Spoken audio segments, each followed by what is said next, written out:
Now we are dealing with the chapter named as How Do Organisms Reproduce. So for that we have completed parts of flower, stamen, carpel and few terms. Monoecious, what is dioecious, what is monocarpus and what is polycarpus. Again, let me give you again a recapitulation. Stamen types. Today we are going to deal with the structure of anther.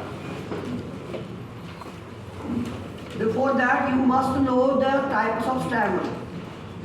Stamens are of two types.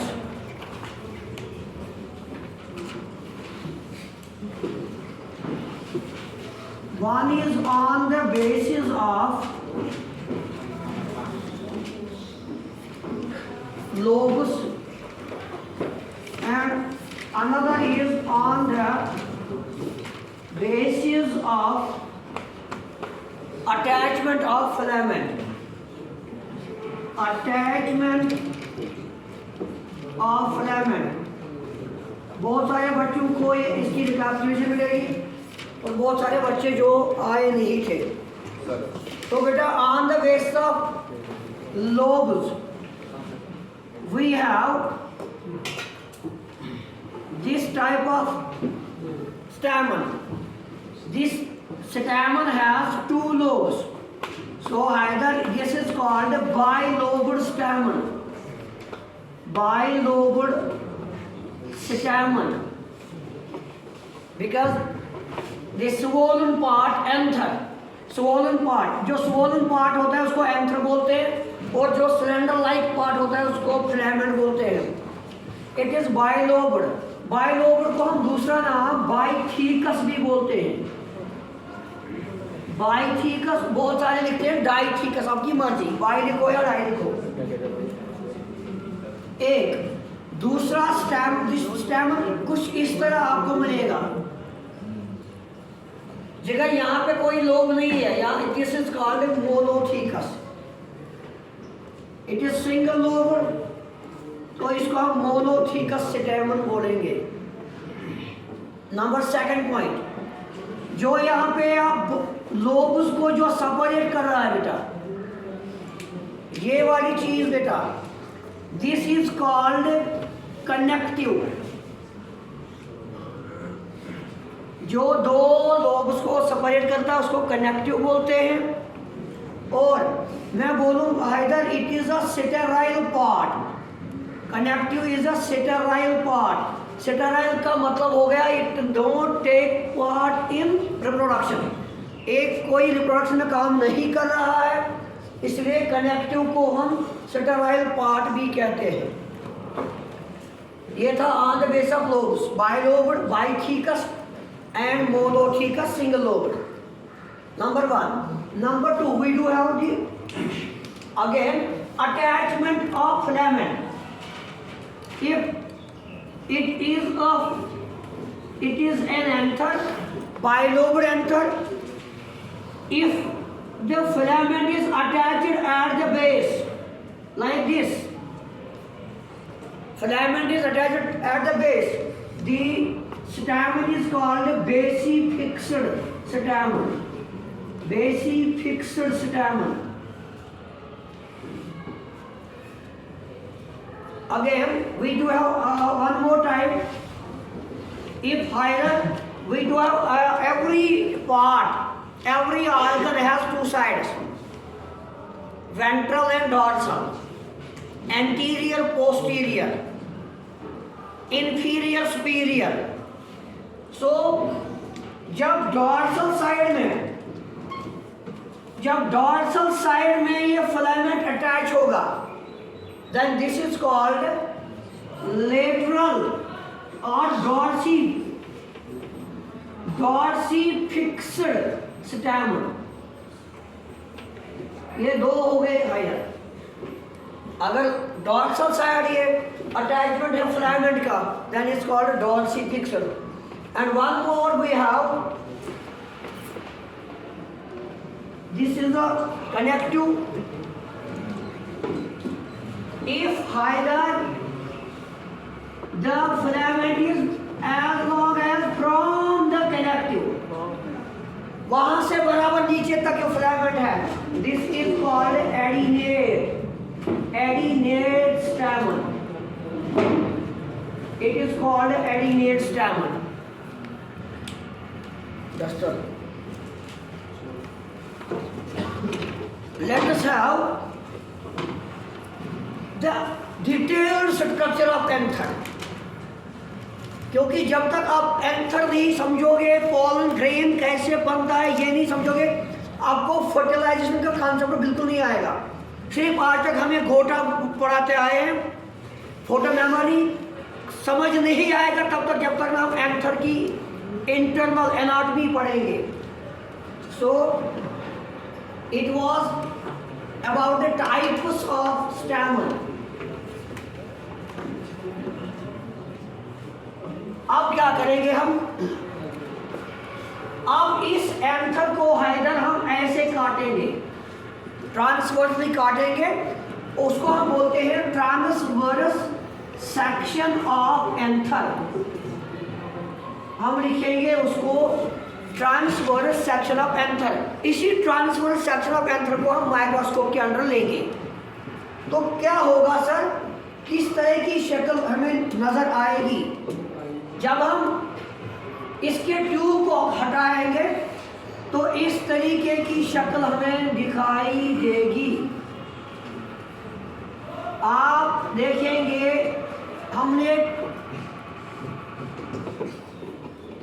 हमने शायद छोटी class में देखा होगा इस तरीके की structure. जब हम एंथर को काटते हैं तो अंदर से यही निकलेगा. तो there are 4 spherical structures inside the anther, and all the 4 structures are called pollen sacs. Bohrischner sac, Kauraschner sac. अब इसको हम बोलेंगे पोलन सैक. तो बेटा एक एंथर में हमें 4 पोलन सैक दिखने को मिल रहे हैं. और इसको हम पहले बेटा नाम देते हैं not pollen sac. Pollen sac को बाद में नाम देते हैं जब इसमें पोलन ग्रेन बनना शुरू होते हैं, तब इसका नाम पड़ जाता है पोलन सैक. तब तक हम इन स्फेरिकल स्ट्रक्चर्स को स्पोरेंजियम कहते हैं. स्पोरेंजियम. अगर सारणी बनो चलेगा स्पोरेंजिया. अगर आपसे पूछा जाएगा एक एंथर में कितने पोलन सैक्स होते हैं तो आप बोलेंगे 4. इस तरह की स्ट्रक्चर आपको बुक्स में मिलेगी. देयर आर 4 पोलन सैक्स और स्पोरेंजियम. स्पोरेंजियम का प्लूरल है स्पोरेंजिया. तो ये हमें मिलेंगे इंटरनली. और मैंने बेटा आपको यहाँ बोला ये कनेक्टिव है, मैं वही कनेक्टिव यहाँ पे रखूंगा है ना. This is a connective and it is a sterile part. It is not taking part in reproduction. We are dealing with reproduction in plants. So बेटा इसके बाद थोड़ा मैं इसको जूम करना चाहूँगा ताकि तब आपको पूरा समझ में आएगा. इसको मैं थोड़ा ऐसे ले जाऊँगा ताकि आप इसकी डिटेल जान सकें. देख बेटा, या इस पोलन सैक से लेके इस दीवार तक इसको हम कहते हैं anther wall. It is called anther wall है. यहाँ से यहाँ तक बिल्कुल this is called anther wall. इस एरो को लिखेंगे आप यहाँ पे एंथर वॉल. और anther wall is made up of 4 layers. ये 4 लेयर में बने हुए हैं. तो let me draw the first layer. यहाँ पे लिखूंगा मैं, बढ़िया चैप्टर है फर्स्ट लेयर. 11th वाले बोल रहे थे कि हमें क्यों नहीं पढ़ाया आपने. इसलिए पूरा ध्यान से देखो, हम पढ़ रहे हैं male part of flower, stamen की इंटरनल स्ट्रक्चर, जिसको हम बोलते हैं एनाटमी, एनाटमी ऑफ एंथर। तो यहाँ सैफुल्लाह में पहली लेयर बनाऊंगा, इस तरह एक लेयर होती है। हमेशा प्लांट जो भी होगा ऊपर की लेयर को हम एपिडर्मिस कहते हैं। तो बेटा इसके पास भी एक पहली लेयर है विच इज कॉल्ड एपिडर्मिस। तो मैंने लिखा यहाँ पे पहली लेयर को हम एपिडर्मिस कहते हैं। अगर आपसे पूछा जाएगा एपिडर्मिस किसकी लेयर है, आप बोलेंगे एंथर वॉल की पहली लेयर है एपिडर्मिस। एंथर वॉल की पहली लेयर है epidermis.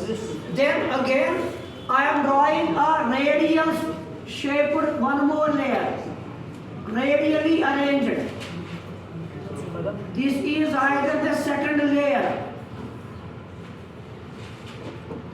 and the second layer is called, मैं लिखूँ यहाँ पे, कलर भी मैं सेम वही यूज करूँगा।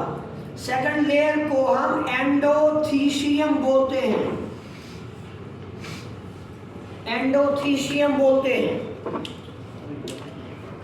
उसके बाद तीसरी लेयर होती है यहाँ पे, और हाइडर पेरिनकाइमा हमने 9th में सुना है। पेरिनकाइमेटस सेल्स होती है लूजली अरेंज्ड, उनके बीच में गैप होती है। ये जो मैंने ब्लू कलर से बनाया इट इज थर्ड लेयर, और थर्ड लेयर को मिडल लेयर ही बोलते हैं, सीधे इसको मिडल लेयर ही बोलते हैं। और मिडल लेयर पेरिनकाइमेटस सेल्स की बनी होती है। Every NEET question you are getting, parenchymatous cells. और ये वाली जो है एंडोथीशियम जो है बेटा हाइडर, ये पायरम, ये रेडियल अरेंज्ड है, radially arranged, they are radially arranged cells. ये हो गए 3 लेयर्स। चौथी लेयर को मैं यहां लिखना चाहूंगा,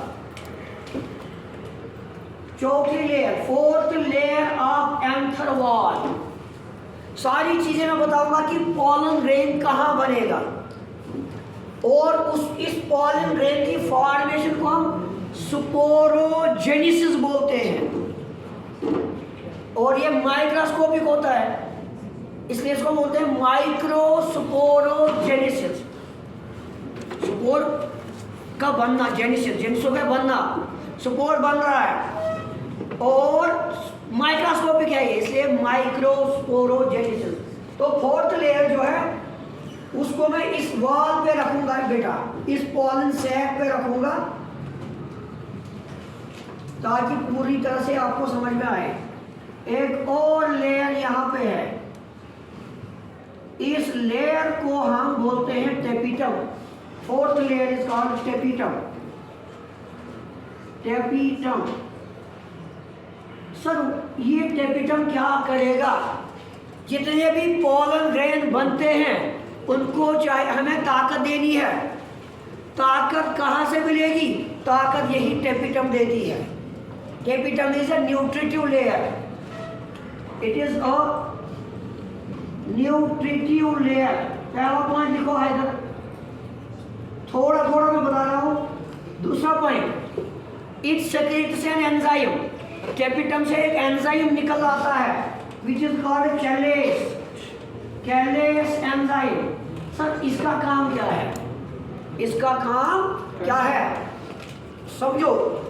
हाइडर, ये एक पॉलन ग्रेन, दूसरा पॉलन ग्रेन, तीसरा पॉलन ग्रेन, चौथा पॉलन ग्रेन।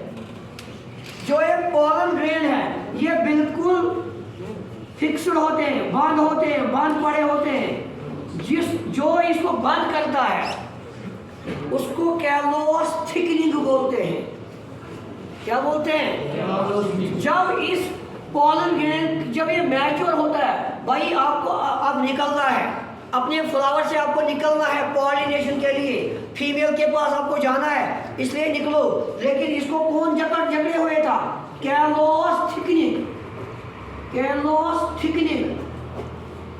क्योंकि टेपिटम के पास कैलस थिकनिंग होती है, और ये कैलियस इसको बोलता है मोशन कि अब जाओ, अब आज़ाद हो जाओ, अब यहाँ से निकलो, अब यहाँ का आपको एंथर में रहने का काम नहीं है, आपको पॉलिनेशन करनी है, आपको फर्टिलाइजेशन करनी है, आप स्टिग्मा के पास जाओ, आप ओवरी के पास जाओ।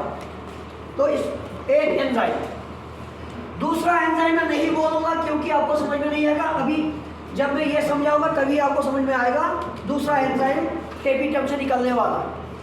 उसके बाद अब रह गई हाइडर इंटरनल स्ट्रक्चर, खाली रह गया। मैं एक ही सिखाऊंगा, जो मैं एक में सिखाऊंगा आप समझ लेना चारों में वैसा होगा। सश्विनी मजास्ती गसान। तो इसके अंदर बहुत सारी सेल्स बनती हैं which are closely and compactly packed। वो रिवाइया नजदीक नजदीक सला सर।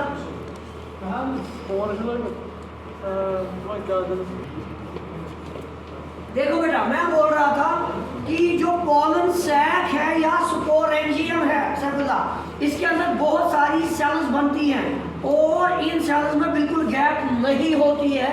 इन सेल्स को हम स्पोरोजीनस सेल्स बोलते हैं, स्पोरोजीनस सेल्स। और तब तक ये एंथर बिल्कुल कच्चा होता है, खामोश आसानी है। जब ये टॉपिक मैच्योर हो जाता है और यही स्पोरोजीनस सेल्स दूर दूर चली जाती हैं, यही स्पोरोजीनस सेल्स दूर दूर चली जाती हैं।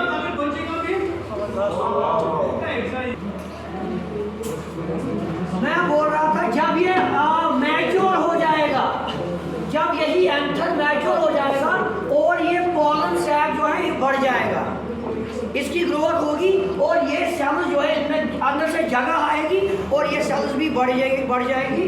इनको फिर बोलते हैं दूसरा नाम, यहाँ पे मैं लिख दूंगा। इनका दूसरा नाम है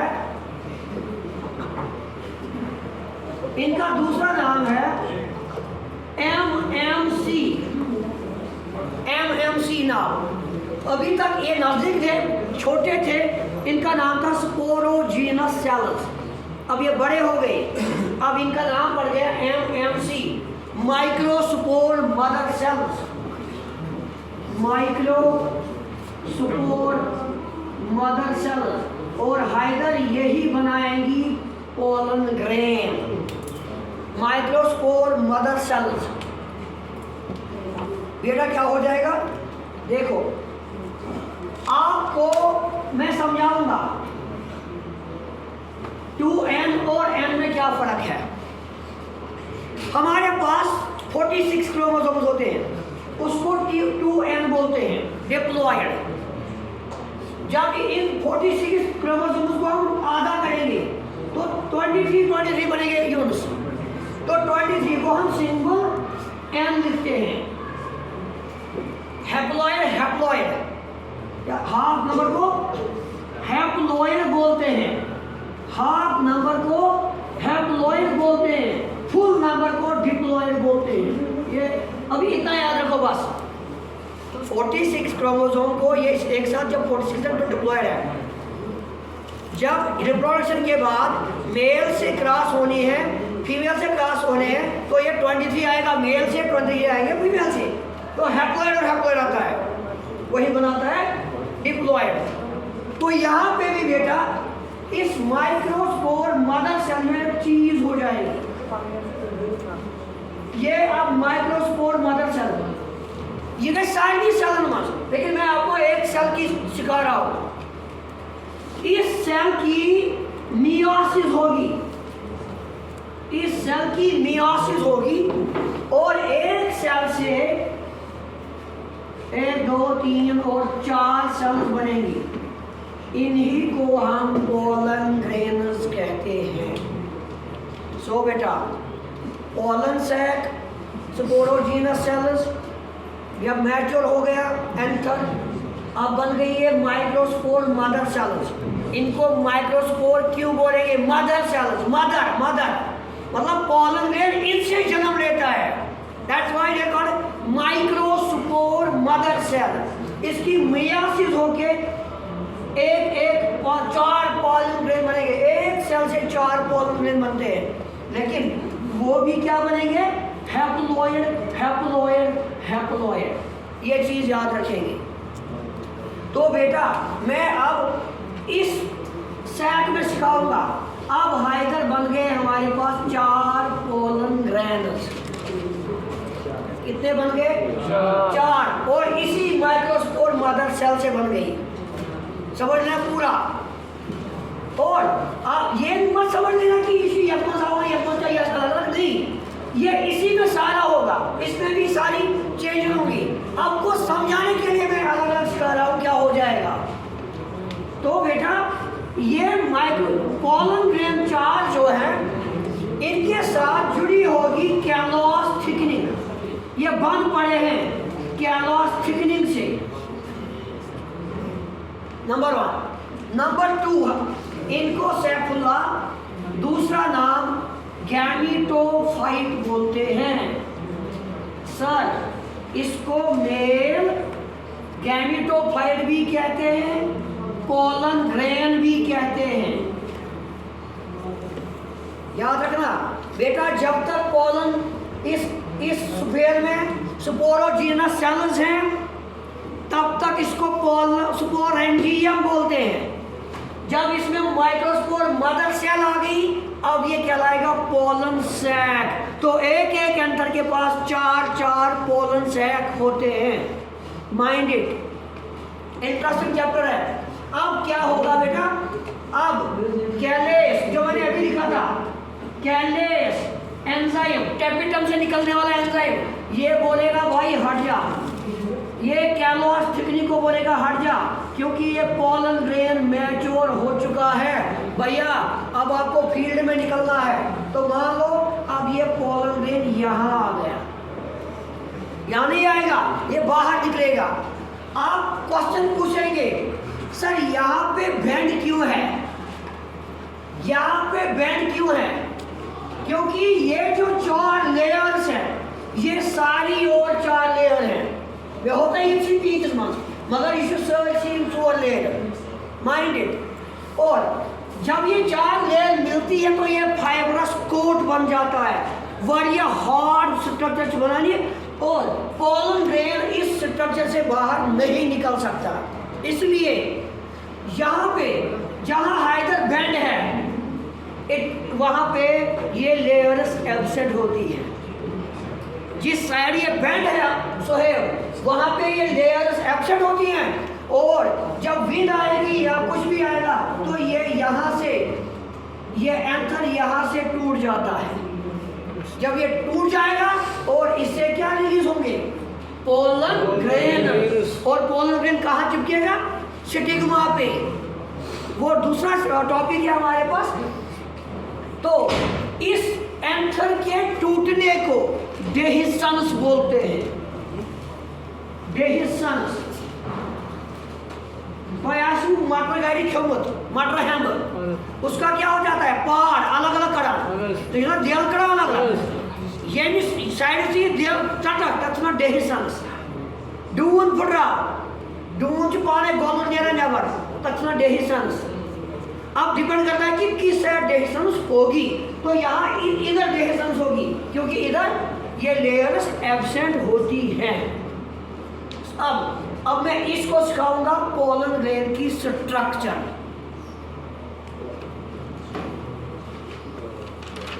Then in next video inshallah we will take up the fertilization part, in which we have to go through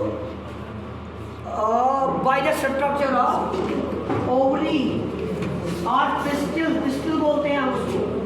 देखो बेटा, एक चीज मैंने नहीं बोली, अब हमारे पास सेफुला अवेलेबल है।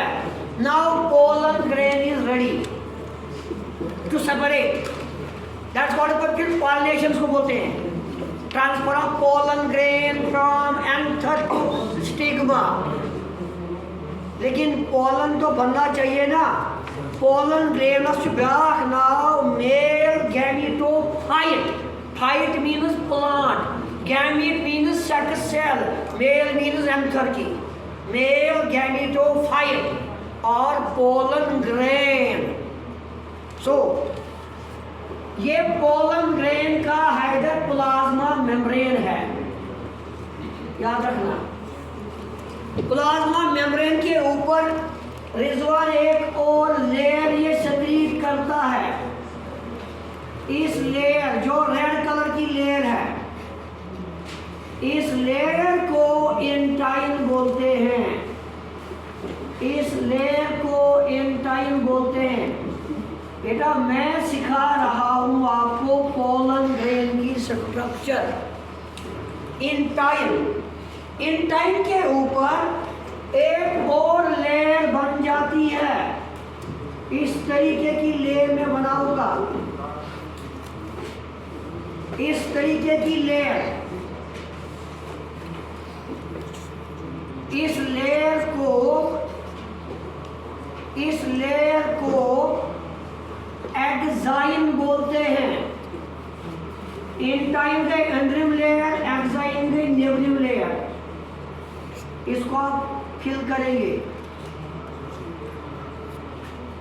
Intine and exine, this is the structure of pollen grain. हाइडर, this extra outside layer is called axine, EXINE। अंदर मिसला इंटाइन मिसला एक्साइन। और ये एक्साइन से बने हुए, एक्साइन एक केमिकल की बनी है जिसको